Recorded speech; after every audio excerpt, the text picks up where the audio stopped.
I might be seeing that beaver right there going across the pond. You know, famous for cutting wood.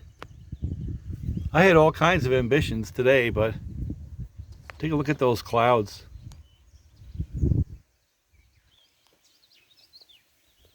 Pretty. There's a possibility of some severe thunderstorms, so I curtailed my ambitious plans a little bit. So I'm back to splitting firewood, trying to do a load or so every day just to start working my way back into shape after a rough couple of months. Hopefully I can get going on that and get back in the woods. That's the plan. And I was hoping to get out there, take down a couple of trees today, but not to be. I think I've got just enough time to put some more splitting time on that big old axe I just stuck together. Norland or something like that. I'll get a picture of it. I was told by one very famous axe person online that he didn't understand the attraction for those things. Well, I don't know. I'm not an expert at all, so I really didn't have an opinion. And I went down and visited Bob, didn't put video together. I wanted to just have some, time with him. And he has a friend that has this huge pile of logs. So we started bucking through the logs, and some went through a splitter with some help from yet another friend, and some of them I split up with that Norland axe I stuck together with a straight handle. That thing works good. It really does. I get it. It's kind of like a sophisticated split maul versus an actual axe. I'll show it. Maybe I'll show it busting some wood. But I'm trying to decide, do I go right to fishing, or do I cut a little bit, split a little bit, and then go fishing and then get out of here before the storms start? And let's go cut some wood. We'll go do that. Well, change of plans yet again. I've got a bunch in here to process. This was from, I don't know, this winter. And some of this looks a little bit gnarly for an axe. It looks to me like it should be split with a splitter or a saw. Either way, it's blocking my path. So I think the first thing I got to do is get this stuff to where I can get through. Yeah, I heard a thunder rumble. I don't know if you remember, a couple years back I had a situation pretty much like this where I was cutting ash and a big storm came in, and I mean a vicious one, and I got just soaked. Look at those trees swaying up there. I want to get a little cut time in though. I need to. So let's see if we can make it work. Now this chainsaw that I'm going to use is at 575, and I went down to, this is actually pretty funny, I went down to Bob's, and the damn thing just wouldn't run. It went all lean on me, and I just couldn't get it to fire, and it wouldn't run good. Comes over and he taps me on the shoulder, and he goes, "Hey Walt, you need a saw?" Of course my pride wouldn't let me accept one, so we pulled out the 572. Let's see if this will run.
This is that 575 I built a little while back. And that's a chain that I had put on the Vevor chain grinder thing. And I really haven't done much. I hit the breakers like 5 swipes. I'm not putting any down pressure on this saw. It's self-feeding its way right through the wood. And this is hard maple, hard sugar maple, so I think the point is it doesn't have to be, you know, this fancy stuff. You know, it just has to be a good running saw with a sharp chain. That's a good running saw, and that's a sharp chain.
Now it's mostly blocked up, right? And what I can say is this, is that that's a pretty good saw. With a good chain, that combination, you can get a lot done. I mean, this didn't take very long. You know, we might have 20 minutes into this total. I'm not sure how much fuel I have left, probably another 10 minutes. But I'm going to suck it down pretty quick by noodling some of these logs. Good exercise, it's fun. I hope over the years we've kind of got the message across that, yeah, there's nothing wrong with having a bunch of really fancy stuff built by a bunch of great folks with good names. But for me, I have more fun just making my own stuff, you know, not having to rely on somebody else and putting a little bit of work into something that's now useful. And that 575, if you go back and look, it was pretty beat. corroded and had all kinds of problems. It seems like it's running pretty good. Now, other than the hiccup down there at Bob's, I still don't know what happened. What I did was, I didn't put it on film, was I took it apart a little, pulled the carburetor off, and it looked to me like that little filter top of the carburetor, that little screen, it had like a hard shell in there. Because once I put it back together after cleaning things out, it's been running great ever since. So yeah, I got some boomers coming. Doesn't even matter the brand, guys. That's a Husky. It could just as easily be an older Stihl 066. It could be anything. But you put your own heart and soul into it, have a little bit of fun, and it's infinitely more rewarding than buying something made by somebody else, trust me. Now, I understand in today's society things are a little bit different. Sometimes it's image oriented, but I'm more into people's skills and having them brag about what they've done versus trying to get people to spend money. It's just me. I mean, you think about it, raising up my kids, would I rather teach them how to make hay, how to fix a tractor, or would I teach them how to sell something so they can go hire somebody else to do it? Now, in modern society, I guess learning how to be a so-called business person and get some cash out of people is a priority. I'm still the old school where working hard for your money and producing something is more enjoyable for me and more rewarding for me. So let's do some noodling. Get off my high horse for a little bit. Just an old man. And I'm liking that 575. It's funny, the things that I like about it are sort of like an antithesis of what everybody else on the planet wants. It makes good power at the lower RPMs. So when I have that saw buried in a wood, in a log, in a tree or whatever, pull the trigger, it starts turning that chain. Now, I discussed that this winter when I was running 562 in the big hard maples. Sap got out along with the chips. It would jam up the chain. Where my 572 tweaked with higher compression had enough power right at the crack of the throttle to bust right through that restriction. This one right here has that kind of power at the bottom end without any modifications really. But of course, you know, it's a 51 millimeter top end, a little bit more displacement, 75cc saw versus a 70. And I'm not yet convinced that it's very good on fuel like it's supposed to be.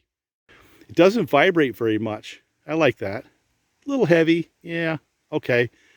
But it was self-feeding through the wood, so I wasn't carrying it around that much. I didn't have to carry it very far because I used a tractor. But it's quiet. For a saw, the darn thing is quiet. And I can't imagine anyone seeing that as an asset, but I've got to a point where good power, quiet, good throttle response, first pull starting after it's been run for a little bit, you know, those are the kind of things that make me like a saw. And I like that saw.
about out of gas. I'm not going to run it out hot like that.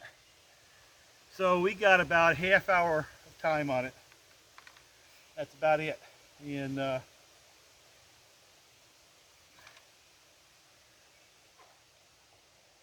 that's not bad, I guess.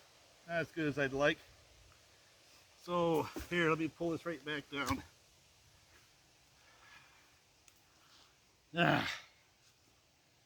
So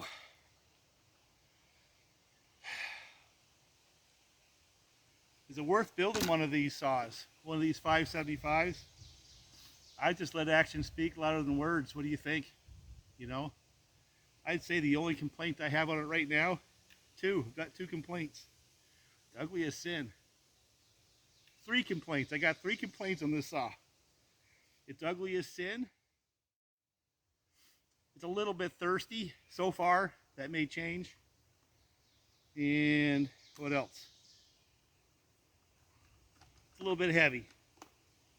But actually, it's really not that bad. I mean, if you compare this to like a 576 or a 372X torque, I think this saw, right as it is, has quite a bit more power than a 372X torque. For that matter, I know it does.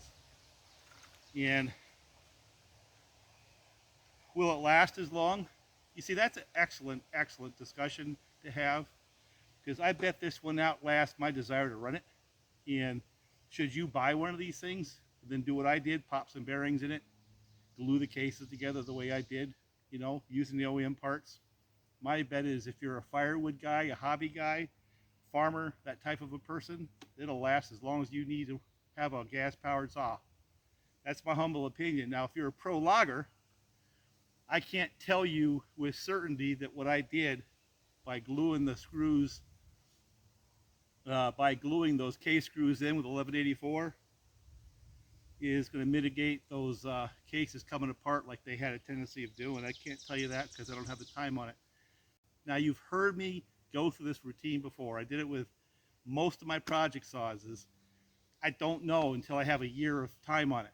Like the last significant project saw that I had was that blue G395 Husqvarna, where I ran that thing for a year, made a lot of money with it, and I can tell you right now that that saw passed. I would recommend that build for a person who has to go out and be like a tree service or something like that, needs a bigger saw. I did a fair amount of felling with it, fairly good sized trees. You got the videos to go back to verify that I'm not giving you crap. But just like it takes me about a year to be able to say if it's a useful project saw, for a pro logger, it would take me a couple of years on that blue saw to actually say, yeah, it's ready for a pro, or no, it's not.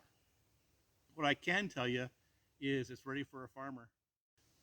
It's ready for a tree service who occasionally brings out the big saw to buck up some wood with a 28 or a 32-inch bar. You know, the way I have that built with the piston I have in there, I think that's a legitimate saw. This saw right here, I don't know, give me a year. I'll tell you in a year.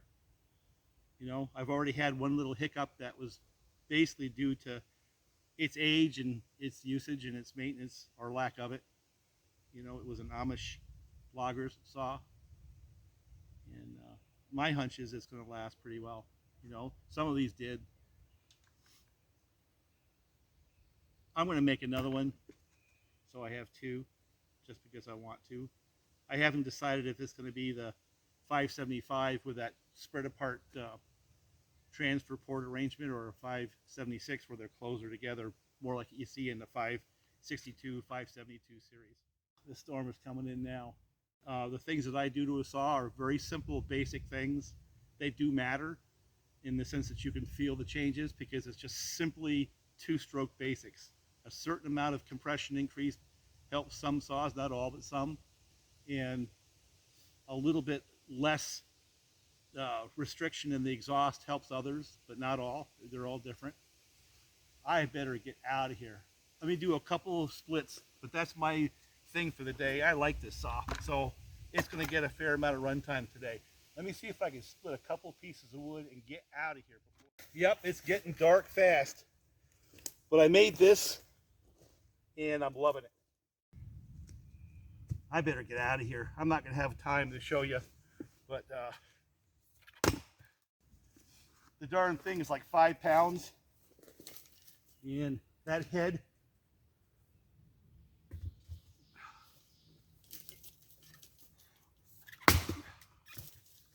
when it comes down, something has to give. Usually it's the log. One more piece and I'm going to have to get out of here. Believe it or not, that's not late. That's a storm cloud coming in. That's why it's going dark on me.